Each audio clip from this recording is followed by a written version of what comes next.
Very interesting. Tanya, I'm looking at your statement number 3. This is interesting. You don't have to find it. I'm going to read it for you. You say creativity is understanding cultures and religions very different from ours and weaving that into your POV, point of view of life. Talk to me. That's interesting, Tanya. Well, obviously, I'm a people person. So as I've traveled around the world, and I went to school in England when I was 14, so it really started then leaving the US.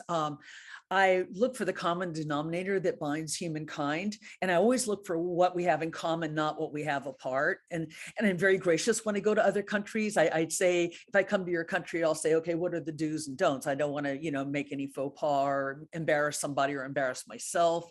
Um, I just strive to understand how different people get along. And also, like when I lived in Nigeria, I went to 2 different leper shelters because I had access to a chief. Actually, he was my boss, and he had money, and I was hoping that maybe he'd give some money because I knew that situation was dire.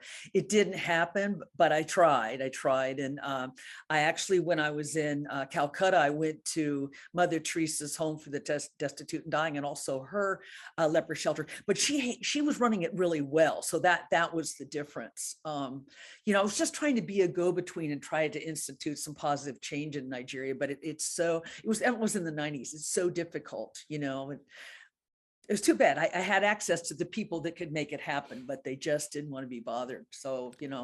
Sometimes that happens, and there's a phrase, know your audience, but sometimes you don't know the audience that you need to know at the time, right, Jean, and right, Tanya, and right, Correct. Marie. Yes.